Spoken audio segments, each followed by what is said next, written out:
dar prosseguimento às nossas aulas, estamos falando sobre a análise de variância multivariada da MANOVA e nesta videoaula nós vamos falar sobre os testes de hipóteses multivariadas e as aproximações F que existem.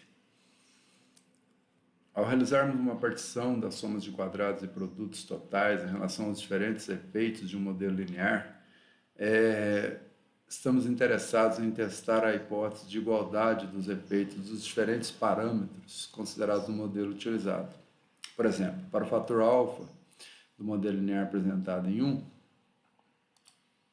esse modelo linear que nós havíamos tratado inicialmente, que é dois fatores e a interação num delineamento inteiramente casualizado. Especificamos a hipótese nula de interesse por alfa 1 igual a alfa 2 igual a alfa y. Ou seja, nosso H0 reflete a igualdade dos vetores dos efeitos do fator A. Então, para testar essa hipótese de igualdade dos efeitos vetoriais de algum fator de interesse, que poderia ser os betas, poderia ser as interações, como, por exemplo, a hipótese 6 da igualdade dos efeitos vetoriais do fator A, no modelo 1, aplicamos alguns testes específicos.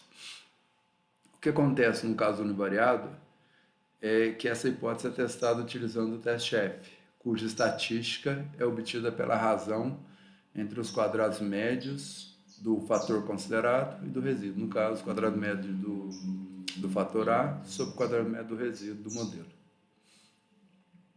Sobre a hipótese nula, a estatística do teste, no caso univariado ainda, possui distribuição F com grau de liberdade associado às fontes de variação do fator considerado, que é o A, então, grau de liberdade A, e do resíduo, grau de liberdade do resíduo, que a gente vai representar por Ni índice E, E de erro, e Ni índice H de hipótese, que nós estamos testando. Então, a distribuição sobre H0 é uma distribuição F. Então, a gente compara a estatística calculada com um quantio superior alfa, 100 vezes alfa por cento da distribuição F, com grau de liberdade associado à hipótese, no caso fator A, que no caso é isão menos 1, e a do resíduo, que no caso é número de repetições menos 1 vezes I. Para o caso multivariado, em cada fonte de variação nós determinamos uma matriz de somas de quadrados e produtos. Então, não dá para utilizar o mesmo critério, dividir o quadrado médio do fator sobre o quadrado médio do resíduo, porque aqui fica, como é que nós vamos dividir uma matriz por outra? Isso não existe nas operações matriciais. Então, nós usamos outro critério. Então, devemos aplicar os testes utilizando os conceitos de variância generalizados, que surgem como decorrência de métodos estatísticos utilizados na construção desses testes ou baseados nos autovalores da solução dessas equações homogêneas. H, que é a matriz de soma de quadrados e produtos da hipótese, lambda I, que é o autovalor I, vezes a matriz de resíduos, e essa diferença multiplicada por I tem que ser igual a zero. Então, forma um sistema de equações homogêneas. Isso é equivalente a maximizar a razão de formas quadráticas, ou formas quadráticas generalizadas, de uma forma quadrática envolvendo a matriz H no núcleo e uma matriz R no denominador, A matriz H no núcleo, de uma forma quadrática, dividido por uma forma quadrática com uma matriz R no núcleo. E os lambdas I são os autovalores, solução dessa equação, e I são os autovetores, solução I variando de 1 até um número de componentes que nem sempre é a dimensão dessa matriz aqui. Ela em geral são P por P, que nós estamos tratando, mas em geral não dá isso não, porque alguns autovalores são nulos e, portanto, consideramos os autovetores correspondentes aos autovalores nulos. Aí depende de grau de liberdade, depende de uma série de fatores. Então, se no exemplo anterior considerarmos que a matriz de somas de quadrados de produto do fator alfa é representada por H, testamos a hipótese nula 6, que é a igualdade dos alfa-i, utilizando os 4 critérios da tabela 5.1. Então, lá no capítulo 5, nós apresentamos essa tabela dos testes de hipótese multivariada. Nessa tabela, a matriz R é representada por E, porque está com a anotação lá do capítulo 5. Então, vamos apresentar essa tabela rapidamente. Quem quiser ver os detalhes de como otimizar, tem que voltar lá no capítulo, né, das matrizes, da álgebra matricial, de formas quadráticas, razão de formas quadráticas ou formas quadráticas generalizadas, e também no capítulo 5, a tabela 5.1, que tem uma explicação de como resolver isso, né? Então, existem diversos critérios, a gente pode lidar com uma matriz que envolve R-1, que é a inversa da R multiplicado por H, achar autovalores de autovetores que dá a mesma solução disso, mas isso forma uma matriz não simétrica, então é mais difícil de lidar. Nós optamos por uma outra solução que envolve matrizes simétricas. E vou rapidamente explicar os 4 critérios que existem. Então, vejamos, o critério de Wilks, que é o critério da razão de do máximo entre as verossimilhanças, né, do modelo sobre H0 e modelo restrito, ele é dado por essa estatística lambda, que é o determinante da matriz do resíduo, que é aquela R, né, no nosso caso, que aqui a gente representa por E, soma de quadrados de produtos, dividido pelo determinante da E mais H. Isso equivale a fazer esse produtório envolvendo os autovalores, solução desse sistema. Em todos os casos, nós podemos expressar as estatísticas como função desses autovalores que estão aqui, que é a solução desse sistema de equações homogêneas, que é maximização de razão de formas quadráticas. Então, nós vamos fazer isso, e o número de autovalores não nulos vai de 1 a S, e S, as várias quantidades que vão aparecer aqui, elas estão explicadas aqui embaixo na tabela.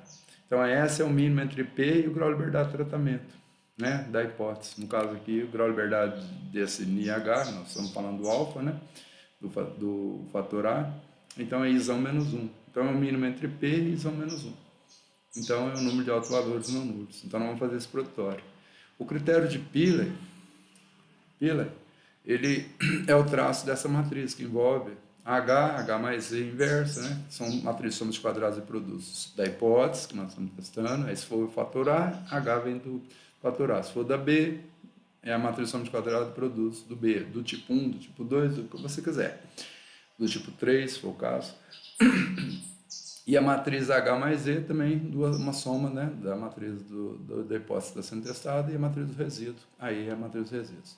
Invertida, fazendo esse produto, tomando traço, é uma forma de variância generalizada, né, uma forma de redução da dimensionalidade, para expressar a variância total, no caso aqui o traço é a variância total, determinante é a variância generalizada. Então são quantidades sumariadoras, ou é traço, ou é determinante, né, que são variâncias generalizadas. Esse critério aqui do Wilks é o critério da razão de verossimilhança, e tem critérios alternativos. O critério de Pillay é uma generalização do critério de Roy, que usa o autovalor principal. Veja a expressão lambda-i, 1 mais lambda-i, que é uma expressão alternativa. Vou somar todas essas funções dos autovalores, aqui é a solução do sistema anterior, que eu acabei de mostrar, variando de 1 a S, que é o mínimo entre P e grau de liberdade de tratamento do fator em especial. Então, aqui eu uso todos os autovalores não nulos. E aqui eu só uso o máximo, o autovalor máximo, para calcular a estatística de Roy. Então, esse caso aqui usa todas as dimensões, esse aqui usa só uma dimensão máxima. Então, eu tenho essa forma de calcular a estatística V do Pillay, ou essa outra que dá resultados iguais. Tá? Todas elas aqui dão resultados iguais. Então, entre chaves aqui. O critério de Hotelling-Lawley, ele é o traço da E menos 1H, então é a soma dos autovalores, né? Solução daquele sistema, como eu disse, a R menos 1H ou E menos 1H. Então, se eu achar os autovalores aqui, autovetores, eu tenho a mesma solução do sistema de equações homogêneas anterior, é uma das formas. Só que isso aqui dá uma matriz não simétrica para ser lidada. Eu optei por fazer de outra forma, mas que é equivalente a essa. Tomando o traço, nós temos a soma dos autovalores. Então, esse é o critério de Hotelling-Lawley, que é o traço, é uma variância total também. Então, e o critério de Roy envolve essa função do lambda 1, que é a solução máxima, o alto valor correspondente ao máximo da solução daquele sistema de equações homogêneas. Então, essas estatísticas têm distribuições exatas muito complicadas de serem obtidas. Então, a gente não usa isso. Então, o que a gente usa são aproximações F das estatísticas. Então, são transformações. Por exemplo, a critério, o lambda do Wilk é transformado desse jeito. 1 menos lambda elevado a 1 sobre t, lambda elevado a 1 sobre t, vezes RT menos 2F, P dividido por P vezes NiH. Isso tem sobre H0 uma distribuição F com Ni1 e Ni2 graus de liberdade, que depende do P, do NiH, do R, do T e do 2, duas reservas. Quem são essas quantidades que eu mencionei? O R, o T, o F. O P é o número de variáveis. NiH é o grau de liberdade da fonte de variação que nós estamos, que é hipotética, que nós estamos testando. E as outras quantidades estão todas aqui. O R é o grau de liberdade do resíduo, menos número de variáveis, menos o grau de liberdade de tratamento, mais 1 dividido por 2. Fazendo essa conta, nós temos o valor de E que vai ser usado ali. O S é o mínimo entre P e NiH. O alfa é P vezes NiH, que é o grau de liberdade de tratamento vezes o número de variáveis. O C é o A, que eu acabei de calcular, B menos 2. Quem é B? Essa quantidade aqui, A, 4 mais A mais 2 dividido por gama menos 1. Quem é esse gama? Essa quantidade que envolve o grau de liberdade de tratamento, resíduo, número de variáveis, e fazendo essa continha aqui. E assim vai. Então, eu consigo calcular todas as quantidades auxiliares e volto aqui. A T tem essa E1 se essa quantidade aqui não se verificar, ou aplica essa fórmula caso essa condição seja verificada. Então, no caso da aproximação F por critério de Wilk, usamos essa conta. O traço de pilha tem duas aproximações. Veja que a estatística aqui, essa parte aqui é exatamente a mesma nas duas formas alternativas. Eu posso ter que escolher uma delas, algumas são melhores que outras. Eu recomendo que vocês usem os livros lá que eu menciono para descobrir qual aproximações são melhores. Eu não me aprofundei muito nisso. E aqui essa parte é que muda um pouquinho nos dois casos. Então, levando a diferentes valores de F com graus de liberdade para essa aproximação dada por isso, que envolve as quantidades que estão aqui embaixo. Que envolve o P, o grau de liberdade do hipotético, o grau do fator que eu estou testando e o grau de liberdade do resíduo, que a gente pega lá da análise de variância. Então, são muito simples as formas de transformar.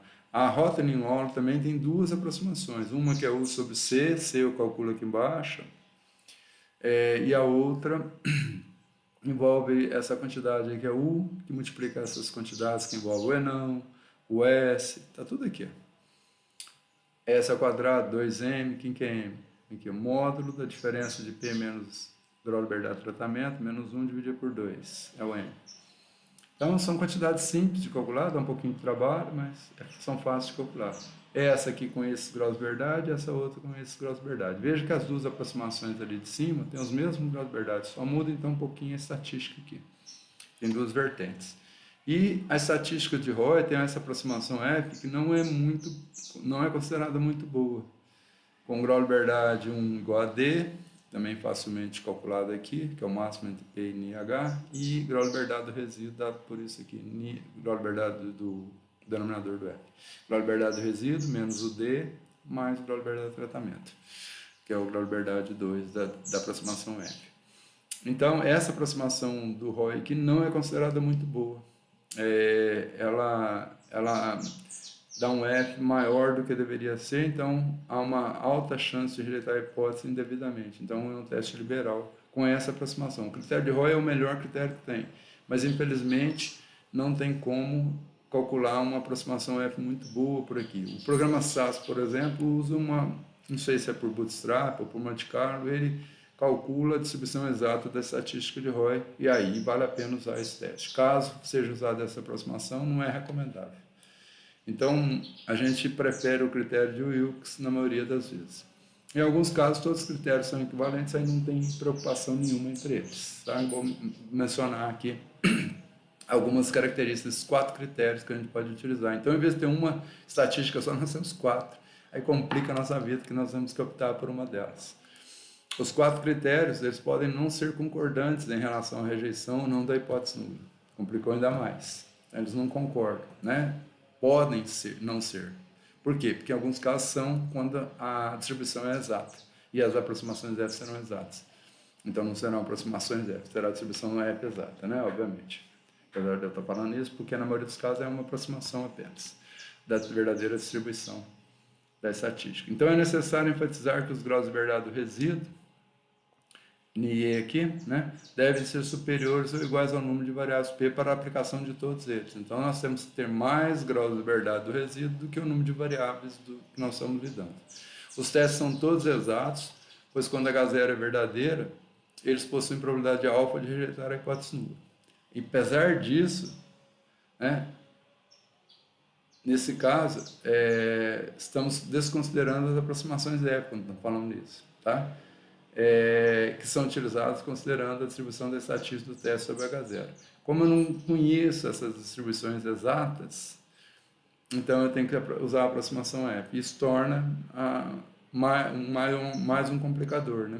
Porque as distribuições não são exatas. Tipo, o critério de Roy leva a uma aproximação muito ruim.